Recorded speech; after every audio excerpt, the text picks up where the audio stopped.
Mbotele Mpangi, Mbotele Zolampangi, Nganio, depuis Montréal. Comme d'habitude, c'est un plaisir pour moi de me présenter devant vous dans le cadre des communications du Centre Nungu.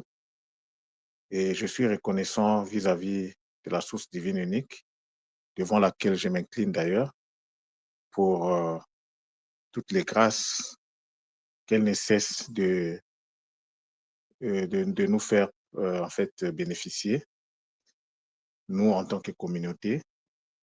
Je remercie Mfumu Kimbangu pour la grandeur de son œuvre de guidance de l'humanité. Nous ne l'oublions jamais. L'humanité est sous la guidance de Mfumu Kimbangu. Je remercie Mama Mayangi pour le soutien qu'elle ne cesse de nous apporter. Je remercie Tutide Chia. Je remercie Mfumu Mamba. Je remercie toutes les autres dimensionisations de la source qui travaillent afin que l'œuvre pour laquelle chacun de nous s'est incarné puisse continuer d'aller de l'avant. Alors, ce matin, je vais vous parler d'un sujet qui est très important. Tout est important, mais chaque chose est dans son importance. Alors, avant de vous donner le sujet, je vais vous parler en fait de Ntumwa. Alors, Ntumwa, au début, lorsqu'il s'est présenté à l'école, quand vous écoutez les premiers enseignements qu'il a donnés, il s'est présenté en tant que Longi. Et quelques années après, il a été donc consacré en tant que Ntumwa. Donc, il est à la fois Longi et Ntumwa de l'école initiatique Kimontu. Alors, vous allez comprendre par là que c'est une grande responsabilité. Mais lorsque je vous dis que je vais parler de Ntumwa, je ne vais pas parler de Ntumwa en tant que personne, mais je veux vous parler de Ntumwa en tant que, comment je peux même dire ça, en tant que fonction. Je sais qu'une fonction est toujours incarnée par une personne, mais là, ce n'est pas de la personne de Ntumwa qu'il s'agit. Moi, je vous parle aujourd'hui parce que nous devons, en fait, rendre justice à Ntumwa, en tant que Ntumwa de l'école Kimontu, en tant que personne. Parce que depuis qu'il s'est présenté sous donc le nom de Ntumwa, sous le titre de Ntumwa, à ma connaissance, on n'a jamais pris le temps de décrypter ce mot-là. Donc, ce matin, je vais décrypter le mot Ntumwa, afin que tous ensemble, nous puissions voir en fait qu'est-ce qui est derrière ce mot-là. C'est un mot qui dit une importance capitale. Et donc, ce matin, j'aimerais lui faire justice en expliquant ce que ça veut dire Ntumwa. Mais avant de commencer avec le mot Ntumwa, sachant-le qu'il était, lorsqu'il s'est présenté, comme je disais, Longi. Alors, Longi, c'est un mot qui vient de Longa. Longa, c'est le verbe enseigner. Donc, c'est celui qui enseigne. Un Longi, c'est celui qui enseigne. Et lorsque nous prenons le mot long, donc le verbe en tant qu'action, nous avons donc le lo. En fait, nous avons même le N devant. Nous avons le lo. Donc, nous avons le lo. Et nous avons le... Non, en tant qu'action, excusez-moi, nous avons le lo et le nga. Et le lo, c'est donc l'énergie ascensionnelle dans l'espace subatomique, dans l'espace profond. Ça, c'est le lo. Et le nga, c'est la maîtrise. Donc, l'enseignement consiste en deux choses. Ça consiste en ce que tu puisses avoir fait d'abord un travail d'expérimentation de tes énergies. Donc, tu vas arriver à l'énergie ascensionnelle. Et de cette énergie ascensionnelle que tu vas loger dans ton espace donc interne, intérieur profond, il faut qu'il puisse y avoir également donc association avec la maîtrise. Donc, pour être enseignant, il faut de la maîtrise. Il faut maîtriser son sujet. Il faut maîtriser son auditoire. Ce n'est pas donné à n'importe qui de pouvoir donc assumer cette fonction. Et comme je disais, donc de cet état, de cette fonction, tout moi et donc de Longhi, tout moi est passé à ajouter, je peux dire, puisqu'il est toujours Longhi, puisqu'il continue toujours de nous enseigner, de nous montrer le chemin. Alors, donc le monde tout moi, c'est quoi en fait? Lorsque on dit tout moi, ça veut dire celui qui a été envoyé, celui qui a été délégué, c'est un messager, un missionnaire. Donc, un missionnaire ou un messager, c'est un porteur de parole.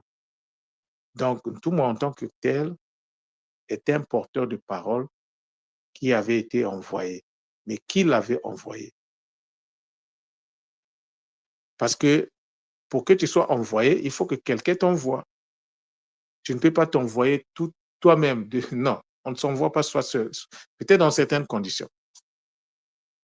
Mais quand on dit qu'il a été envoyé, ça veut dire qu'il y a une entité, il y a une conscience supérieure qui l'a envoyé.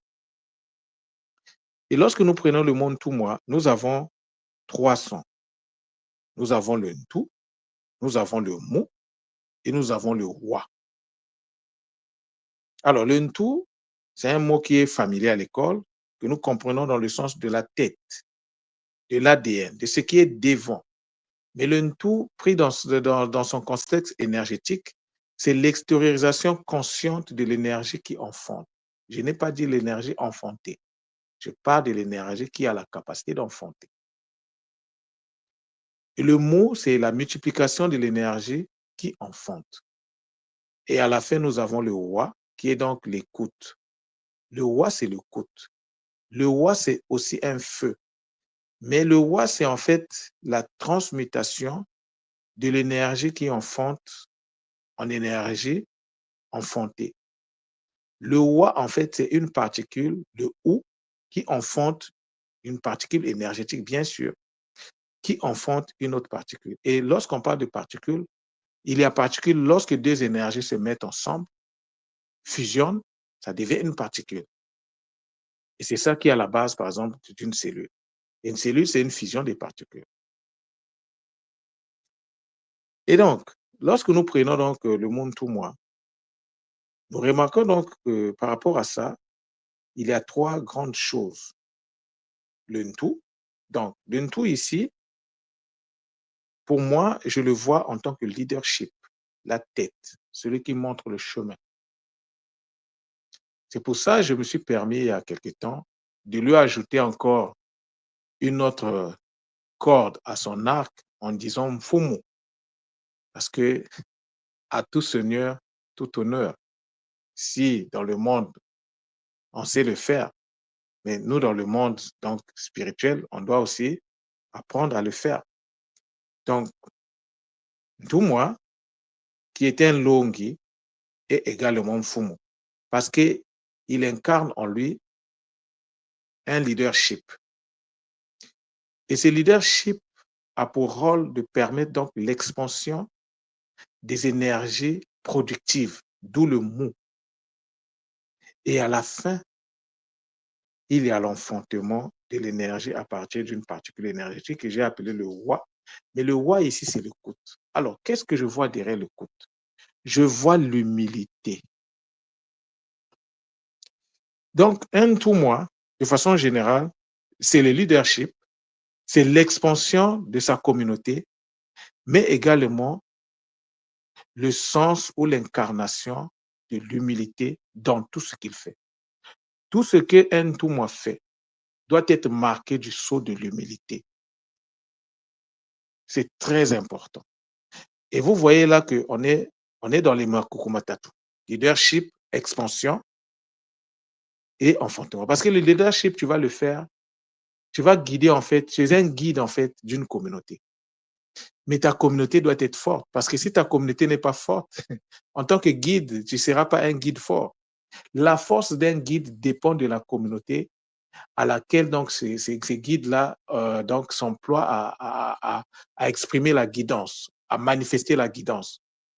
Il faut que la communauté soit forte. Et donc, en tant que leader, il y a des choses à faire. Ce que tout moi ne cesse de faire depuis 10 ans. On n'a même pas à discuter sur ça. Pendant 10 ans, tout moi était l'homme orchestre qui était partout, qui faisait tout. Il n'y avait pas quelqu'un qui pouvait dire, OK, je vais faire telle formation. Non, il faisait tout.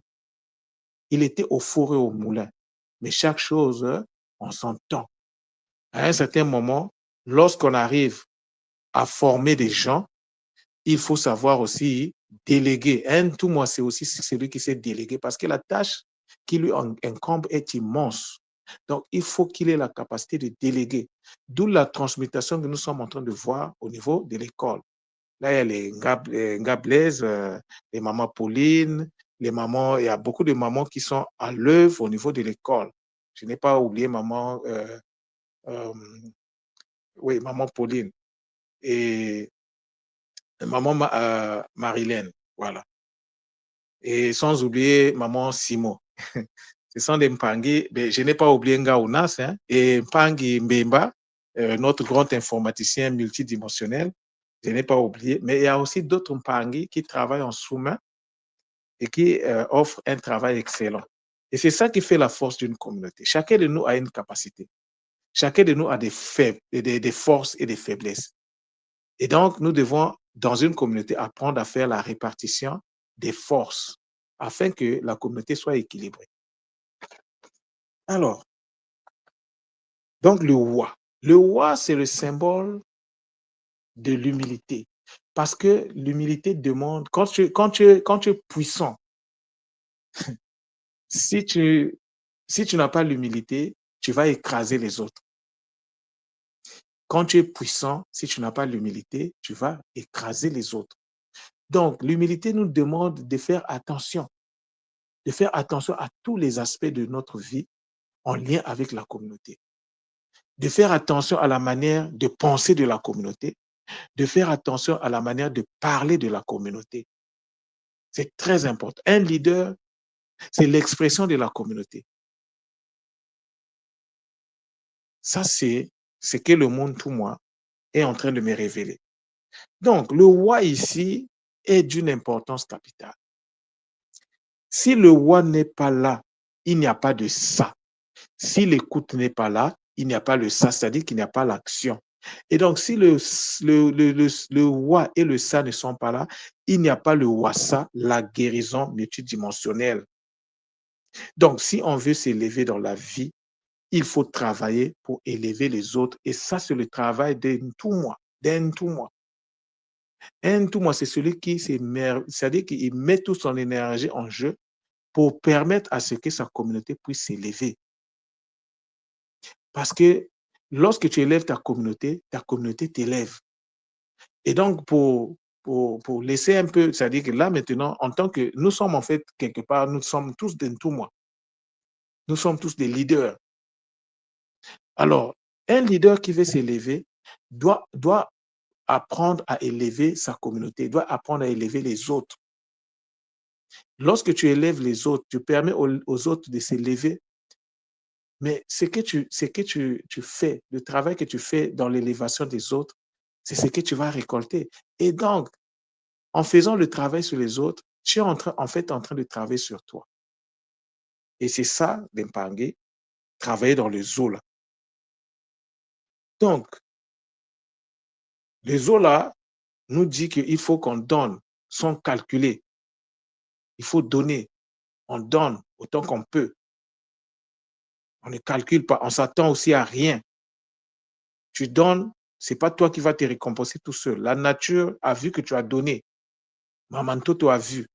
Et comme tu as donné de bon cœur, Maman Toto va te le rendre au centuple, l'Empangué. Et la communauté, comme je l'ai dit hier, dans ma communication d'hier, c'est ce qu'on appelle par Bundu. Mais il y a aussi un autre mot euh, qu'on appelle, pour signifier donc communauté, euh, au niveau par exemple du Brésil, même au niveau du Congo, on vous parle souvent des... Ah, le mot m'échappe. en tout cas, je vais revenir là-dessus. Des bilombo. On nous parle souvent des bilombo, des communautés. Et ce mot-là aussi, je pense qu'un de ces jours, je vais m'asseoir là-dessus pour voir qu'est-ce qu'il cache dans son ventre. Parce que les anciens ne nommaient pas les choses par hasard. Si on a dit communauté, c'est Kilombo, c'est Kilombo. Bundu, ce n'est pas par hasard qu'on parle de Bundu. Hier, j'ai essayé de donner un certain. Je ne suis pas allé trop loin, mais le décryptage est là dans la communication d'hier. Donc, la construction d'un Bundu, du Bundu Diabantu, Diabantu Diakimuntu. C'est ainsi que j'ai nommé notre communauté Kimuntu. Bundu Diabantu Diakimuntu. Alors, la construction de cette communauté-là doit se faire sur des bases claires et saines. Parce qu'une communauté se construit sur la base du Kintwadi. Or, le Kintwadi a des règles claires. Il faut que lorsque tu t'engages dans la communauté, par exemple, Kimontu, tu dois savoir à quoi tu t'engages. Tu dois savoir aussi qu'est-ce que tu vas apporter à cette communauté. On ne vient pas dans une communauté pour prendre, on vient dans une communauté pour donner.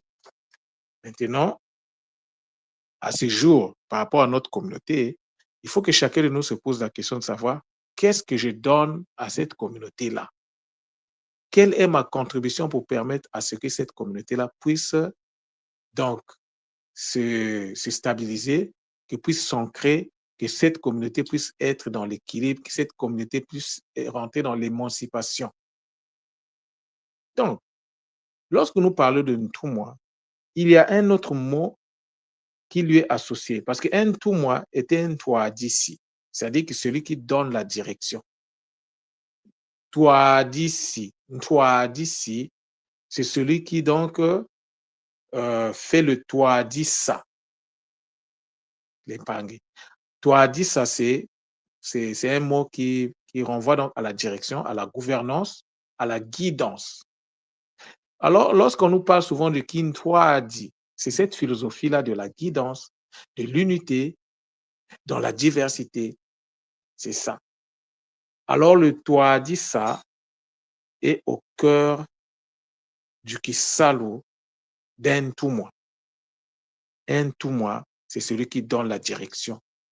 Et un tout moi qui est donc complété ou bien associé à un tout moi, il est dans une relation dynamique de stabilité pour que sa direction soit une direction qui apporte le wassa à sa communauté. Donc, le Twadisa, c'est le domaine de l'excellence de Mfumu Kimbangu. Parce que Mfumu Kimbangu, c'est lui le guide. Et le guide, je vous l'ai dit tout à l'heure, c'est celui qu'on appelle le Ntwadisi. Et le Ntwadisi fait le Twadisa. Son action, c'est le Twadisa. Et donc, lorsqu'on est dans le Twadisa, il faut vraiment qu'on soit dans l'excellence de ce que nous sommes en train de faire. Alors, c'est une posture. C'est une posture à développer, à avoir. Alors, le leadership demande donc une connexion consciente en Mfumu Kimbangu. Si tu veux être un leader, tu as besoin de la guidance de tes guides. Or, tes guides sont connectés à Mfumu Kimbangu. C'est à travers les guides que Mfumu Kimbangu se manifeste dans nos vies, nous envoie des messages. Est-ce que nous sommes conscients de ça? Ce n'est qu'une question. Donc, Ntumwa, en tant que leader, a été mandaté. Là, je vous parle maintenant de notre Ntumwa de l'école, en tant que personne. Il avait donc été mandaté par Mfumu Kimbangu, parce que c'est Mfumu Kimbangu qui est le guide de l'humanité, pour nous apporter des outils de l'éveil de l'humanité. Ces outils-là, c'est pour toute la communauté mondiale. Donc, nous avons reçu ces outils. La question que je me pose, ou bien Mfumu Kimbangu nous pose la question déjà, qu'est-ce que nous faisons de ces outils? Est-ce que nous sommes conscients de ces outils? Parce qu'aujourd'hui, à la date d'aujourd'hui, on a tout à notre disposition pour faire le Sikama, le Siama, le Tatamana, afin d'arriver au Nunga. Afin d'arriver au Nunga, nous avons aujourd'hui à l'école Kimontu tous les outils. La question que Mfumu Kimbangu nous pose ou nous a posé est celle de savoir qu'est-ce que nous faisons de ces outils puissants. Tu as dit ça, donc, je l'ai déjà expliqué, c'est donc le mot Congo pour dire guidance, d'où donc nos guides.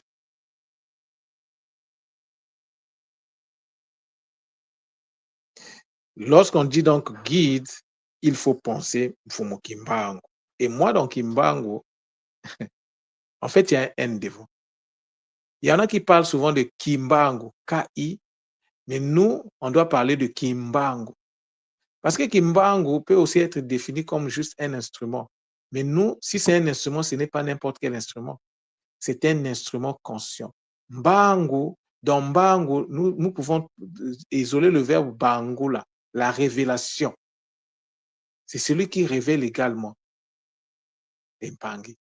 Donc, c'est un instrument qui nous donne la révélation afin de pouvoir donc manifester une guidance matique dans le Nza. C'est pour ça que Mfumu Kimbangu, il a dit, il a été clair dans le message dans le dernier message qu'on a reçu. Mais j'espère que nous avons tous lu ce message-là et qu'on va donc essayer de méditer là-dessus pour voir qu'est-ce que nous faisons de ce message, qu'est-ce qu'on a déjà fait, qu'est-ce qu'il nous reste à faire. Donc, ce n'est pas par nos propres forces que nous avons les capacités que nous disposons aujourd'hui. Ce n'est pas parce que nous voulons être forts, non. Nos capacités sont des dons de Mama Wandombi, d'où l'humilité que nous devons avoir, que nous devons manifester dans notre communauté, l'Empangi. Tu es membre de la communauté, tu ne peux pas parler en mal de ta propre communauté, même des communautés des autres. Et tu ne peux donc pas, dans ce cas, avoir un double langage. Lorsque tu es devant un Mpangi, et lorsque ce Mpangi n'est pas là, tu chuchotes sur le Mpangi. Ça, ce n'est pas matique. Et donc, ça, c'est des comportements à proscrire. Ça, c'est des comportements à bannir dans la communauté.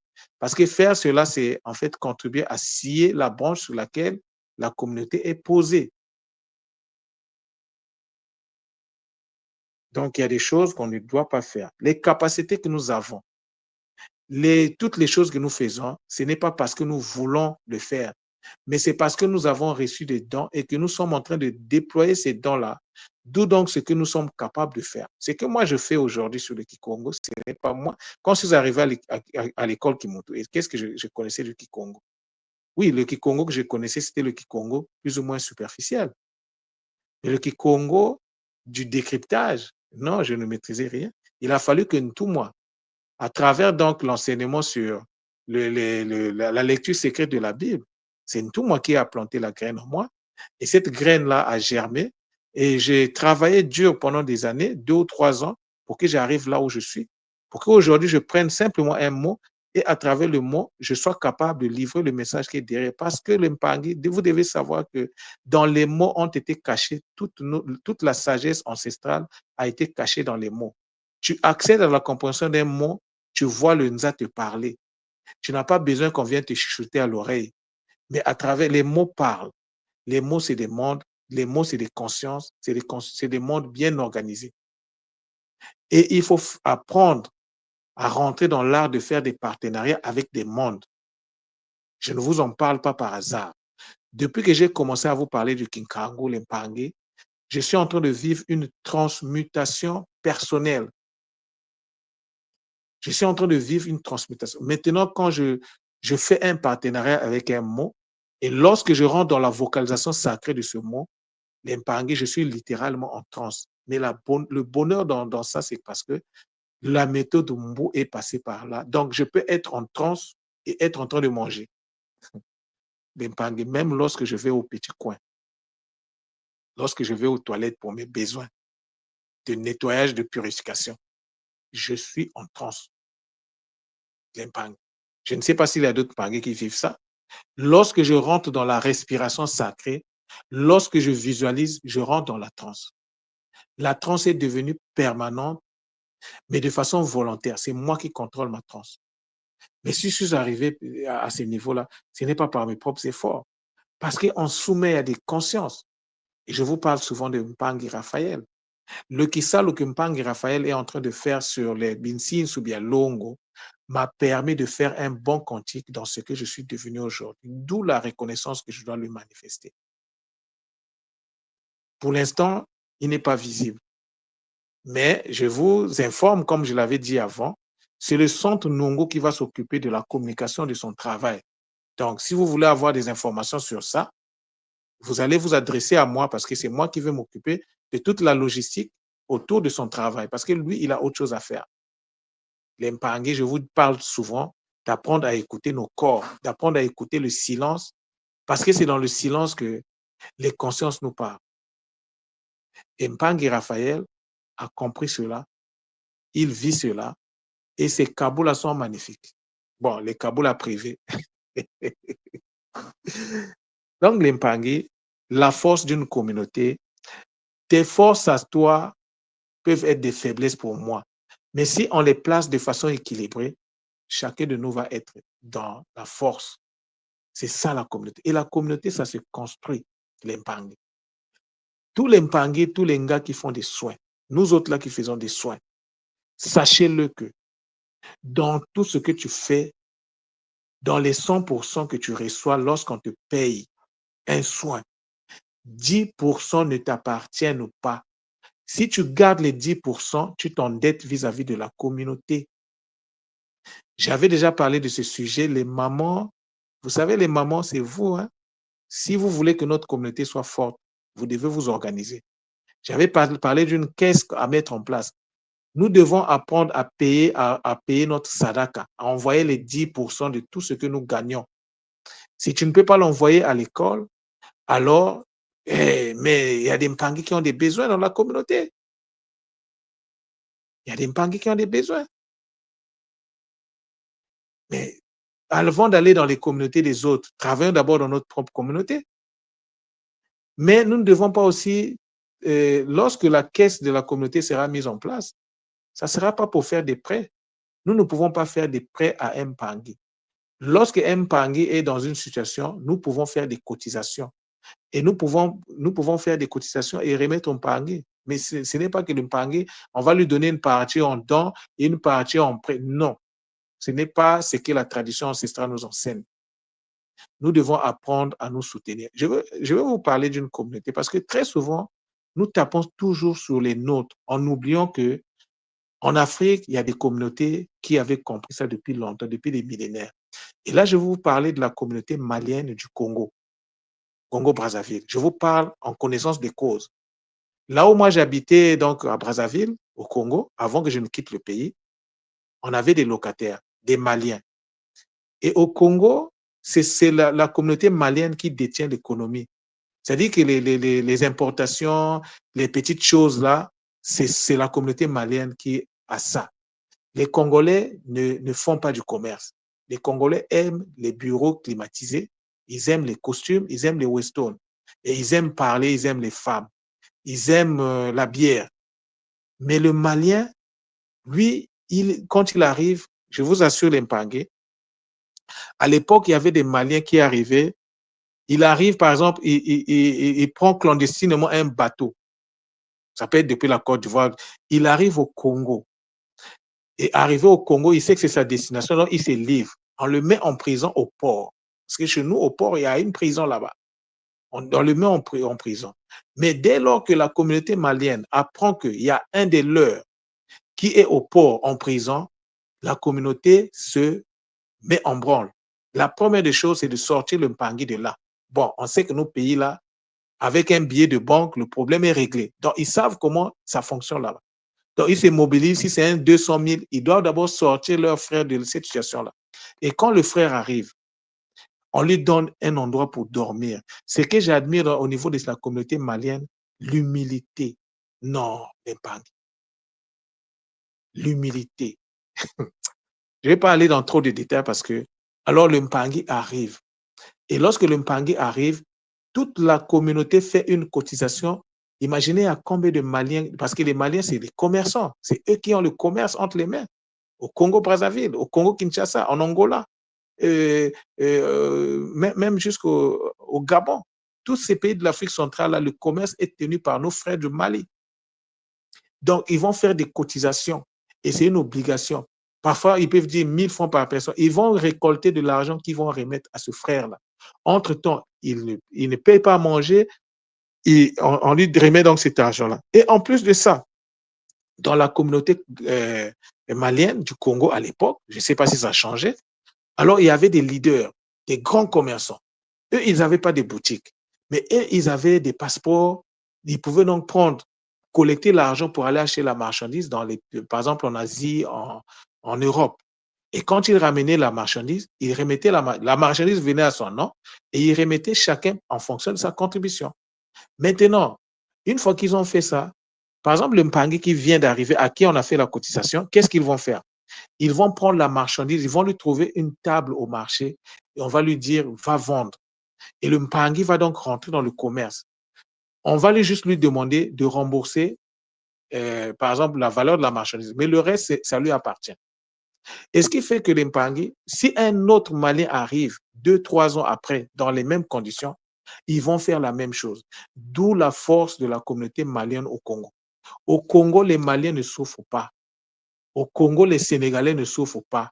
Au Congo, les étrangers ne souffrent pas. Ceux qui souffrent au Congo, c'est les Congolais. Je vous parle en connaissance de cause. Je sais de quoi je parle. Je maîtrise le sujet. C'est pour dire que l'humilité, mais quand je vous parle de l'humilité, mais vous ne pouvez pas imaginer l'organisation qu'il y a dans la communauté malienne du Congo. Alors, les gens qui sont déjà dans le commerce, chaque jour, ils faisaient des contributions de 1000 francs à chacun. Ils remettaient aux femmes donc de la communauté qui préparaient pour eux. Et à midi, il y avait des grosses, comment je peux me dire ça? En fait, des grosses marmites de nourriture qu'on devait emmener au marché. Et quand on emmenait la nourriture au marché, tous les Maliens, par exemple, je ne sais pas comment ils s'organisaient, ils devaient se regrouper autour de la nourriture, ils devaient manger ensemble, ils devaient plonger la main dans le plat ensemble.